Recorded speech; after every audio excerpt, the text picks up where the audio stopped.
Kumusta kayong lahat? Hiyori nga pala ng Wano Kuni Anime.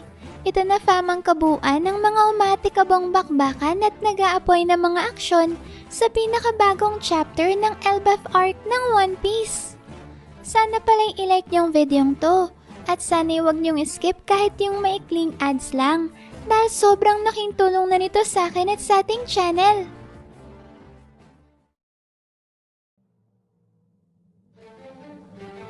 Kaagad ngang nagumpisa ang chapter na to, fam, sa pagpapatuloy ng nakakagulat na eksena na nangyari sa huling panel ng nakaraang chapter.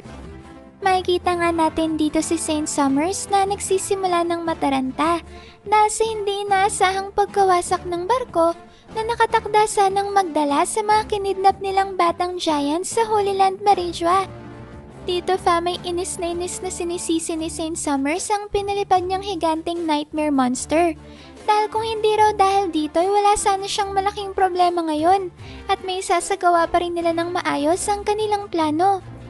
Sa sumunod na panel naman, fam, ay hindi pa rin tumigil sa kanyang pagngawa si Saint Summers na sinasabing hindi lang raw ang barko ang sinira ng dambuhalang halimaw kundi pati na rin ang mismong sea clouds na pinagdadaungan nito. Ang matindi pa nga raw dyan ay wala siyang magagawa para mapigilan ang epekto ng arrow-arrow ability ni Ganko. Kaya naman sa puntong to ay magdedire-diretso ng maglakad ang mga batang giants hanggang sa mahulog sila pabagsak sa underworld na tiyak ang magre-resulta sa kanilang pagkasawi. Dahil dyan, fam, may naisipan ni Saint Summers na tawagan si Ganko upang sabihin sa kanya na ihinto na muna ang pagpapalakad sa mga bata dahil kailangan nilang pansamantalang ipagpaliban ang kanilang plano hanggang sa makaisip sila ng panibagong paraan para madala ang mga ito sa Holy Land. Yun nga lang, fam, kahit ano pang pagtawag ang gawin ni Saint Summers ay hindi pa rin talaga sumasagot si Ganko. At pagkatapos nga ng ilang sandali ay biglang napagtanto ni Saint Summers na kaya nga pala hindi sumasagot si Ganko dahil hanggang ngayon ay nakasapi pa rin sa kanyang katawan si Im-sama. Sa dulo naman ng panel ay napansin ni Saint Summers ang mga magulang at mahal sa buhay ng mga batang giants na ngayon ay sinusubukang palayain ng kanilang mga anak mula sa epekto ng arrow ni Ganko. Subalit kahit ano pang ang gawin ng mga giants na pag-atake at paghila dito ay hindi pa rin ito gumagalaw. Napatanong pa nga ang mga giants kung saan raw magawa ang araw na yon at hindi man lang nila ito magawang magasgasan ang kanilang pag-atake. Habang ginagawa naman yan ng mga giants, fam, ay nagsimulang humingi ng saklolo ang kanilang mga anak. Samantalang si Saint Summers naman ay tinawag na tangang mga magulang dahil kung posible nga raw na patigilin ang epekto ng arrow ay kanina pa raw niya sana yun ginawa. Pagkatapos niyan, fam, ay bigla namang napatigil si Saint Summers at nagsimulang pag-aralan ang kasalukuyang sitwasyon. Dito'y inisip ni Saint Summers na ang mga giants raw ay sinusubukang protektahan ang kanilang mga anak. Subalit dahil nga sa epekto ng kanyang Thorn ability, ay hindi basta-basta mahahawakan ng mga magulang ang mga bata. At base nga raw sa takbo ngayon ng mga pangyayari, ay wala nang magagawa pa ang mga giants kundi ang panoorin na lang na mahulog sa bangin ng kanilang mga anak hanggang sa tuluyan nang ang bawian ng buhay ang mga to. Ang realisasyon namang yan ni Saint Summers, fam, ng kalunos-lunos na paraan ng pagkamatay ng mga bata ay labis na nagpaligaya sa kanya. At pagkatapos nga niyan ay sunod namang naisip ni Saint Summers na maaari na niya palang malusutan ng sitwasyong to sa pamamagitan ng pagbaling ng sisi kay Im-sama. Sinabi dito ni Saint Summers na si Im-sama naman raw talaga ang rason kaya hindi niya makontak si Ganko para patigilin sana ang kanyang arrow-arrow ability na siya ngang dahilan kung bakit tuluyan ng mauhulog sa bangin ang mga kinidnap nilang batang giants. Dagdag pa ni Saint Summers ay pwede pa naman raw silang kumidnap ng panibagong grupo ng mga batang giants sa oras na mamatay nga ang unang grupo. Sa sumunod na panel naman, fam, ay nagpatuloy sa pagpapantasya si Saint Summers na sinasabing naririnig na raw niya ang naghihinagpis na pag-iyak at pagsigaw ng mga magulang na giants habang pinapanood ang pagkamatay ng kanilang mga anak. Sa sobrang saya nga ni Saint Summers, fam, ay halos maglaway na siya sa pananabik habang sinasabi na hindi na raw siya makapaghintay na makita ang mga susunod na mangyayari. Pagkatapos niyan, may tinawag naman ni Saint Summers ang atensyon ng mga batang giants at ng kanilang mga magulang. At dito ay pinalam sa kanila ang tungkol sa plano ng mga Holy Knights. Sinabi ni Saint Summers na binabalak raw sana nila na ligtas na dalhin sa Maricho ang mga batang giants. Subalit dahil nga sa isang hindi inaasahang pangyayari, ay bigla nilang nasira ang sasakyan nilang barko, pati na ang sea clouds na pinagdadaungan nito. Kaya naman dahil nga raw dyan ay diretsyong maglalakad sa butas na sea clouds ang mga bata at mahuhulog papunta sa kanilang tiyak na kamatayan. Sinabi ni Saint Summers na sa kasamaang palad nga ay sa nakakatawa, sa nakakalungkot na parang ito raw ay magwawakas ang paglalakbay ng mga bata. Pagkatapos naman niyang masabi ni Saint Summers ay kagad na nagpanik ang mga batang giants na sinasabing kung ganun raw pala, sa oras na marating nila ang kanilang destinasyon sa daungan ng Western Village, ay tuluyan na silang mahuhulog pababa at mamamatay sa ilalim ng underworld. Makikita naman natin sa sumunod na panel ang lolo ng isa sa mga bata na si Oimo na sinusubukang pigilan ng kanyang apo na si Olaf. Sinabi dito ni Oimo na hindi niya raw kailanman nahayaang mapahamak ang mga bata at kahit nga raw kailanganin niya pang isakripisyo ang kanyang mga braso ay kanyang gagawin. May ligtas lamang sila. Sa dulo naman ng panel may makikita natin sa ibang bahagi ng Sunrealm si Saint Killingham na ngayon ay inis na tinatanong kung ano raw bang ginagawa ng bungol na si Saint Summers. Hagya na nga raw nilang madala ang mga higanteng bata papunta sa daungan. Tapos ngayon na nakarating na sila doon, ay bigla naman raw silang papatayin ni Saint Summers. Pagkatapos yan may makikita naman natin si Oimo na bigla na lang bumaligtas sa lupa. Dahil hindi na nga niya nagawang mapigilan ang epekto ng arrow-arrow ability ni Ganko. Dito'y makikita natin na tuloy-tuloy pa rin sa paglalakad ng mga bata. Habang si Oimo naman ay nakahandusay sa sahig at humihingi ng tawad dahil nabiguro siyang may ligtas ang kanyang apo at ang iba pang mga bata. Nakiusap naman ng apo niyang si Olaf na tumigil na ang kanyang lolo sa ginagawa nito dahil mas lalo lang raw siyang masasaktan. Kitang-kita naman dito ang nagkabutas-butas na mga braso at kamay ni Oimo na dahil nga sa mga tumugos ditong tinik ni Saint Summers na nakabalot sa katawan ng mga bata. Sa sumunod na panel ay binahagi naman ni Oimo sa kanyang mga kapwa giants na hanggat nananatili raw ang epekto ng arrow ay wala silang magagawa para mapigilan sa paglalakad ng mga bata.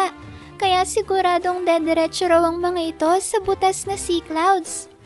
Nagsalita naman si Ripley at ang iba pang mga giants at tinanong kung ang ibig sabihin raw ba nito ay hindi na nila masasagip pa ang kanilang mga anak.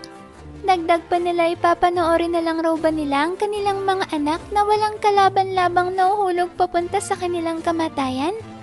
At isa pa, kung mahuhulog nga raw talaga sa underworld ang mga bata, ay baka hindi na nila makita kailanman ang mga katawan ng mga ito dahil sa lawak at laki ng napakamapanganib na lugar na yon. Sinabi dito ng mga giants na mukhang pinaglalaroan raw talaga ng mga demonyong Holy Knights ang kanilang emosyon at nararamdaman. Habang nagkakagulo naman dahil sa labis na pag-aalala ang mga magulang at ang mga mahal sa buhay ng mga batang giants, ay kabaliktaran naman niya ng naging reaksyon ni Saint Summers na ngayon nga'y makikita nating maluha-luha at halos mamatay na sa katatawa habang pinapanood ang paghihinagpis at pagdurusa ng mga giants. Sa sumunod na panel naman may makikita natin ng mga batang giants na nag-uusap at sinasabing baka raw ang nararanasan nila ngayon ay kaparusahan mula sa langit dahil sa masasamang bagay na kanilang nagawa. Sinang-ayunan naman ito ng ibang mga bata na sinasabing yun rin nga daw ang kanilang naririnig sa tuwing pinapagalitan sila ng kanilang mga magulang. Nagsalita naman ang isa sa kanila at sinabing sana raw pala ay mas naging mabait pa siyang bata kung alam niyang ganito ang mangyayari sa kanya. Sumagot naman ang isa at napatanong kung ang ibig sabihin raw ba nito ay mamamatay silang lahat dahil sila ay naging mga pasaway na bata. Pagkarinig naman niya ng ibang mga bata ay mukhang doon pa lang nila naunawaan na malapit na talaga silang bawian ng buhay. Kaya dahil dyan ay mas lalo pa silang natakot na sinasabing ayaw pa raw nilang mamatay. Kaya pinapangako nilang magiging mabait na sila sa susunod. Dito may isa-isang humingi ng saklolo ang mga bata. Habang ang iba naman ay umiiyak na nagmamakaawa at humihingi ng tawad dahil sa kanilang pagiging pasaway at matitigas ang ulo. Mas lalo namang kinaligaya ni Saint Summers ang pagdaing na ito ng mga bata. Habang ang mga bata naman ay nagsimulang alalahanin ng mga mali nilang nagawa. Una na nga dyan si Colin na naalala yung panahon na pinagsasabihan siya ng kanyang ina na si Ripley dahil sa pagkuha niya sa laruan ng kanyang kamag-aral. Dito may dinahilan ni Colin na napanalunan naman raw niya ang laruang yun dahil natalo niya sa duelo ang kanyang kaklase. Labis namang kina-high blood ni Ripley ang naging pagsagot na ito ni Colin. Kaya kagad niyang piningot ang tenga nito at sinabing natural lang raw na manalo siya dahil mas malakas siya sa ibang mga bata. At ito nga raw ang dahilan kung bakit kailangan niyang humingi ng tawad sa kanyang kaklase at ibalik ang laruan nito. Dahil ang malalakas raw ang dapat na nagpoprotekta sa may hina at hindi ang siyang umaapi sa mga to. Sunod namang ipinakita ang alaala ni Ilva na pinapagalitan ng kanyang nanay dahil sa pagtitira niya ng pagkain sa kanyang plato. Iniisip pa nga dito ng ina ni Ilva kung ganun raw pa talaga kapangit ang lasa ng kanyang luto at ayaw itong kainin ng kanyang anak. Sumagot naman si Ilva na sinasabing ayaw niya raw kasing kumain ng gulay, lalong-lalo na ng carrots. Sumunod naman dyan si Scaldy na binubulyawan ng kanyang nanay dahil sa pagtakas at paglalaro niya ng espada ng kanyang ama. Makikita naman natin ngayon si Olaf na harapang sinasabihan ng kanyang lolo na si Oimo na kinamumuhian niya raw ito pati na ang kanyang barbaro at mababahong pirate crew.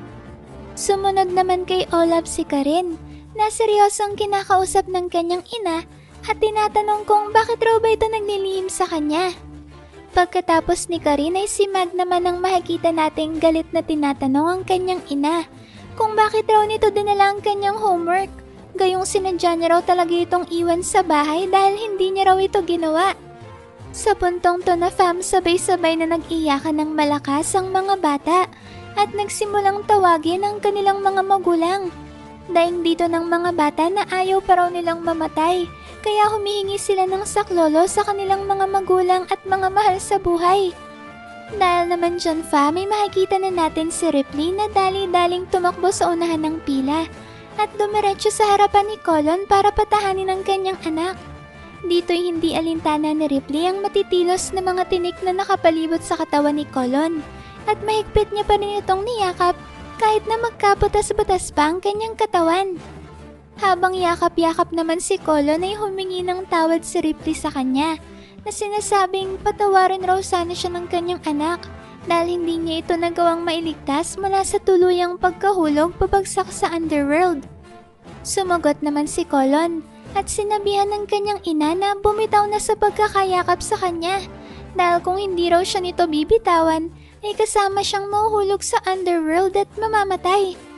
Nakangiti namang sumagot si Ripley at sinabing mas okay nga raw yun dahil hindi niya raw hayaang masawi ng mag-isa ang kanyang anak. Sa puntong to na natin makikita na nakarating na sina Colin at Ripley sa dulo ng daungan at malapit nang mahulog sa butas ng sea clouds. Mapapansin naman nating kasunod na rin ni Colin sina Ilva at Scaldy.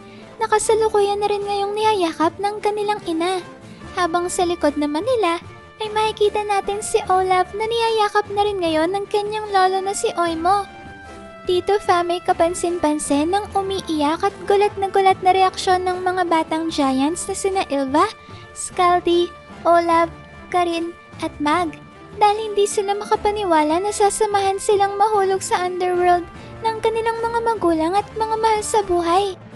Kasabay naman nga ng emosyonal at nakakayak na eksenang yan ay ang mas tumitindi pang paghalakhak ni Saint Summers na ngayon ay hindi na makahinga dahil sa labis na pagtawa.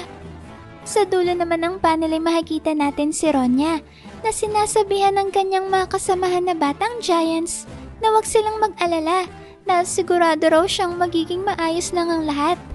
Dito fa may tila ba hinihintay ni Ronya na sang-ayunan siya ng kanyang mga kapwa-bata habang umiiyak na tinatanong na hindi raw ba may darating para iligtas silang lahat? Habang sinasabi naman niya ni Ronya ay makikita nating magkakasunod ng nauhulog ang mga bata at sa punto nga na si Ronya nang siyang mauhulog ay saktong sumulpot sa kanyang likuran ng kanyang ama na kaagad naman siyang niyakap. Dito fa may pinuri ng ama ni Ronya ang kanyang naging katapangan kanina. Nung muntika na siyang ihulog ni Ganko para persahin si Elder Jarul na ipag-utos ang pagpapasunog sa Walrus School at Owl Library ng Elbaf. Pagkatapos yan fa, may sunod naman nating makikita ang batang giant na si Bent na inaalala yung panahon kung saan sinabi niyang ang pinaka nakakatakot para sa kanya ay ang kanyang ina. Dito ay nagulat si Bent nang bigla siyang yakapin ng kanyang ina bago siya tuluyang mahulog sa butas na sea cloud. Kaya naman dahil dyan, kagad na humingi ng tawad si Bent dahil sinabi niyang nakakatakot ang kanyang ina. Sumagot naman ang ina ni Bent at sinabing ayos lang raw yun dahil minsan raw ay kinakailangan talaga niyang maging nakakatakot para maprotektahan ang kanyang mahal na anak. Sa dulo naman ng panel na yan fa, may makikita natin ng batang giant na si Johanna na lumuluhang sinasabi sa kanyang isipan na napakaswerte raw ng kanyang mga kamag-aral dahil meron silang mga magulang na nagmamahal at yumayakap sa kanila, lalong-lalo na sa mga nakakatakot na pagkakataon katulad nito. Pagkasabi niya ni Johanna ay bigla namang nagbalik sa kanyang alaala yung panahong sinusubukan siyang i-comfort ni Ange. Subalit sa kabila nga ng kabutihan na ito ng kanyang guro, ay sinabihan niya pa ito na hindi naman raw siya ang kanyang ina. At pagkatapos nga yung maalala ni Johanna, ay doon rin naman mismo biglang dumating si Ange at niyakap siya ng mahigpit. Dahil dyan fa, may mas lalo pang ang napaiyak si Johanna na ngayon ay labis na na-appreciate ang paglingap sa kanya ng kanyang guro. Pagkatapos naman yan fa, may sunod na pinakitang pag-aalala ni Bjorn sa kanyang nakatatandang kapatid na si Rodo. Dito nga fa may sinabihan ni Bjorn si Rodo na huwag nang pumunta sa kanilang eskwelahan dahil kinakahiya niya raw sa kanyang mga kaklase na isang weirdong nerdo ang kanyang kuya. Sa halip naman fam na ipakita na siya ay nasasaktan, ay nanatili pa rin nakangiti si Rodo na sinasabing wag raw mag-alala si Bjorn dahil susubukan niya raw na magtago sa tuwing susundin niya ito sa eskwela para hindi na siya makita ng kanyang mga kaklase. Pagkatapos naman niyang maalala ni Bjorn ay tinanggap na niya sa kanyang sarili na isang ang parusa mula sa langit ang nangyayari sa kanya ngayon. Subalit habang papunta na nga sa dulo ng daungan si Bjorn, ay bigla niyang narinig ang tinig ng kanyang nakatatandang kapatid na kasalukuyan niyang kumakaripas ng takbo papunta sa kanyang direksyon. Hindi nga nagtagal fam at mabilis na nahabol ni Rodo si Bjorn at pagkatapos itong maabutan, ay kagad niyang niyakap ang kanyang nakababatang kapatid habang sinasabi sa kanyang sarili na hindi siya nasasaktan sa mga tinik.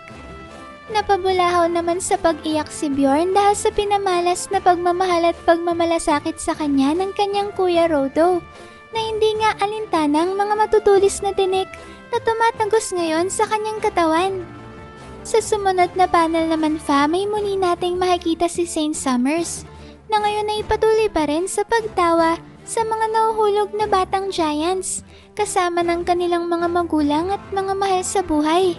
Sinabi dito ni Saint Summers na mukha raw mga basurang nahuhulog sa kailaliman ng lupa ang mga giants na to. Dagdag pa niya ay sobrang naliligayahan nga raw ang kanyang puso na makita ang mga giants na itapon ang kanilang buhay, alang-alang lamang sa kanilang mga anak.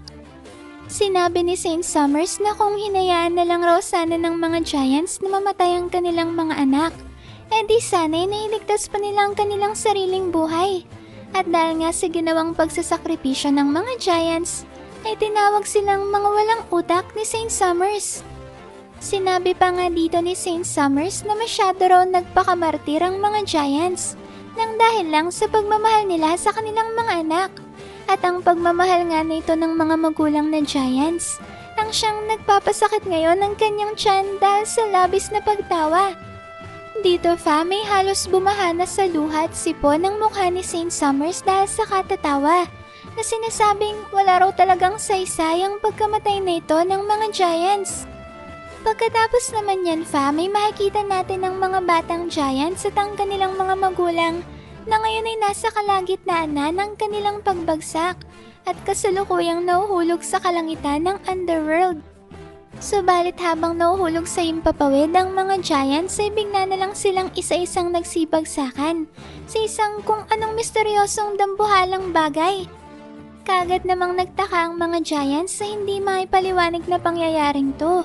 At sa sumunod na panel ay makikita natin ang mag-inang sina Ripley at Colin na tinatanong kung nasa na raw ba sila at kung paano raw nangyari na buhay pa rin silang lahat hanggang ngayon. Dapat raw sana'y nasawi na sila dahil sa kanilang mataas na pagkakahulog mula sa Sunrealm papunta sa ilalim ng Underworld.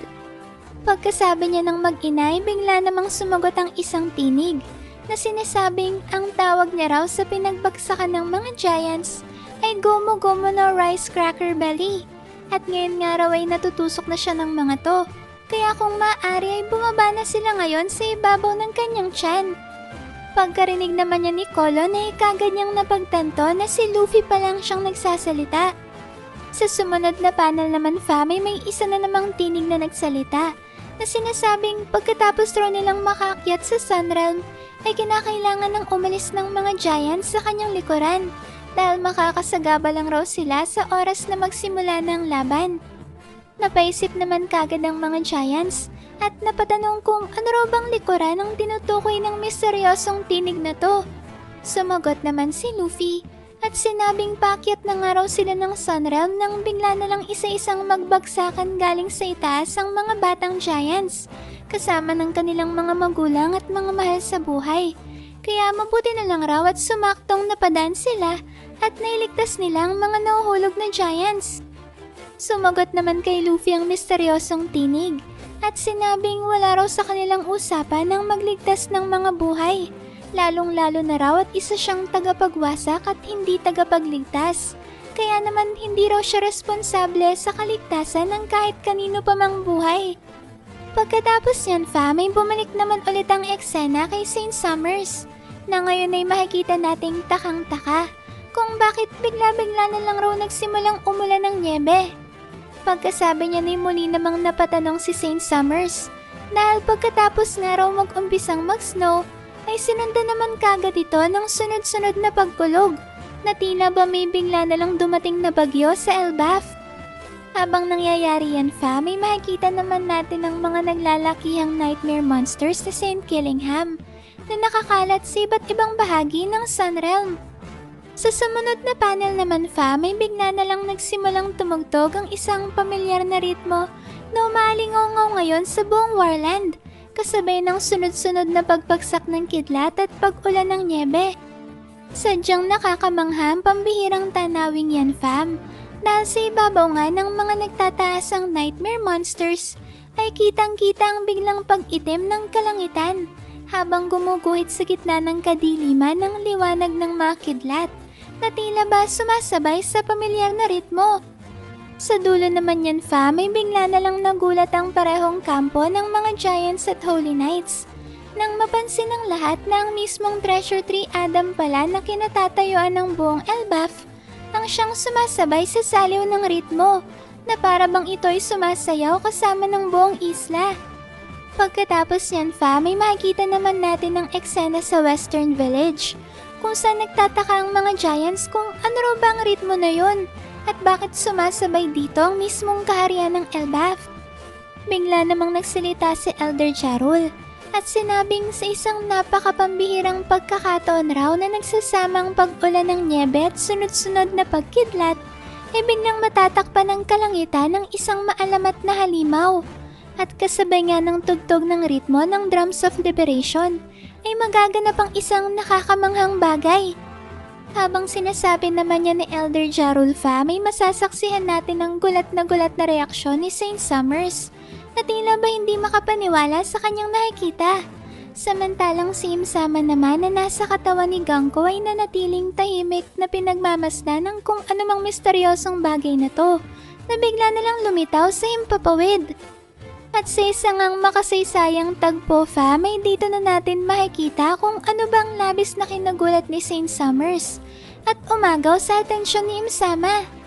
Dito'y bigla na lang ang lumitaw sa kalangitan ng isang napakalaking itim na dragon na sa sobrang laki ay nagmistulang maliit na insekto lang ang mga naglalakihang nightmare monsters sa Saint Killingham. Sa ibabaw naman ng ulo ng dambuhalang itim na dragong to ay makikita natin si Luffy na napahiga na sa katatawa at kasalukuyang nasa kanyang Gear 5 Gomu Gomu no giant form. Sinabi dito ni Luffy na hindi niya raw mapigilan ang kanyang sarili sa pagtawa dahil sa sobrang laki ng dragon form na to ni Prince Loki. Makikita rin naman natin sa tabi ni Luffy si Ragnir na nasa kanyang mythical squirrel form na tuwang-tuwang chinichir ang legendary Zoan form ng Accursed Prince. Habang lumilipad nga sa himpapawid ang dambuhalang Black Dragon form ni Prince Loki, ay nagpatuloy naman sa pagsasalita si Elder Jarul na sinasabing ang pinagsama raw na pag-ulan ng nyebe at sunod-sunod na pagkidlat na may kasabay na pagtugtog ng ritmo ng Drums of Liberation ay nangangahulugan na sa puntong yun nalalabas ang maalamat na Sun God. Habang sinasabi yan ni Elder Jarul ay makikita naman natin ang higanteng Black Dragon form ni Prince Loki na nagpaulan ng malalakas na kidlat na direkta namang tumama sa mga naglalakihang nightmare monsters na nakakalat sa buong Sun Realm. Base nga fam sa sinabi dito ni Elder Jarul ay tila ba nagkatotoo talaga ang masasamang panaginip ng mga batang giants dahil meron nga talagang dalawang Sun God. Ang unang Sun God ay kinikilala bilang Warrior of Liberation at ang ikalawa naman ay isang Warrior of Destruction, isang tagapagligtas at isang tagapagwasak. Naku fam, mukhang ito na palang dalawang legendary devil fruits na tinutukoy ni Rox na kinakailangan para mapabagsak ang immortal na si Imsama. Yan na rin sigurong dahilan kung bakit nilabanan at tinalo ni Shanks si Prince Loki. 6 na taon nang nakakaraan upang ibalik ito sa Elbaf. Kung maalala kasi natin ay plano ng Accursed Prince na lusubin ng Holy Land Marishwa upang ipagiganti ang nangyari sa kanyang ama na si King Harald. Sabalit bago pa nga siya makarating sa Holy Land ay nagawa siyang mapigilan ni Shanks at madala pabalik sa Warland. Alam kasi siguro ni Shanks na hindi pa yun ang tamang panahon para makaharap ni Prince Loki si Imsama. At kung matutuloy nga ang kanilang laban, ay masasawi lang ang Accursed Prince dahil hindi pa siya handang labanan si Imsama. Yun nga famang dahilan kung bakit tinalo ni Shanks si Prince Loki at kinadena ng Sea Prism Stone sa mismong Adam Tree upang siguraduhin na hindi siya makakalabas ng Elbaf hanggang dumating ang panahon na makarating na sa Warland si Luffy. Ibig sabihin yan fam ay si Shanks talaga ang nagplano na magkita sina Luffy at Prince Loki sa Elbaf dahil alam nga ni Redhair na ang dalawang ito ang susi para matalo ang hindi namamatay na si Imsama pati na rin ang mga alagad niyang 5 elders at Holy Knights. O diba fam? Sobrang nagtutugma rin talaga ang mga pangyayaring yan kaya talagang nakakamangha na sinabi ngayon ni Elder Jarul sa chapter nalalabas ang Sun God sa oras na magkasabay-sabay ang pag-ulan ng nyebe, sunod-sunod na pagkidlat, at pagtugtog ng Drums of Liberation. Kapansin-pansin kasi fam na Sun God lang ang binanggit dito ni Elder Jarul, kaya malaki talaga ang posibilidad na ang Gear 5 ni Luffy at ang Black Dragon form ni Prince Loki ang parehong tinutukoy na Sun God ni Elder Jarul dito. Akalain niyo yun fam? Hindi lang pala isa kundi dalawang Sun God talaga ang nag-e-exist sa mundo ng One Piece. Siguro fam kung mythical Zoan Nika ang devil fruit na taglay ni Joy Boy. Ang mythical Black Dragon Nidhogg naman ang siyang tinataglay ni Davy Jones. Kasi hindi ba't si Roxy Sebek na rin mismong nagtanong kay Imsama kung kanino raw ba siya mas natatakot? Kung kay Joy Boy raw ba o kay Davy Jones? Ibig sabihin yan fam, may mataas nga talaga ang tsansa na hindi lang isa, kundi dalawang Sun God na umiiral sa mundo ng One Piece. At ang dalawang Sun God ngang ito na kinakatawan ni Luffy at Prince Loki, ang siyang susi sa pagpapabagsak sa immortal na si Imsama. Grabe fam, sobrang nakakamangha talaga ng twist na to. Sino ba namang mag-iisip na dalawa pala talaga ang Sun God sa kwento? Isang warrior of liberation at isang warrior of destruction. Nakaka-excite tuloy makita kung ano pang mga mangyayari sa mga susunod na chapters. Pakishare na lang rin dyan sa comments fam kung ano pang masasabi nyo sa napakamalamat na chapter na to ah. Maraming salamat fam sa solid at walang sawa niyong pagsuporta sa akin at sa ating channel. Sana'y palagi kayong ligtas at nasa mabuting kalagayan. Mag-ingat kayo palagi. See you on our next video and stay good fam!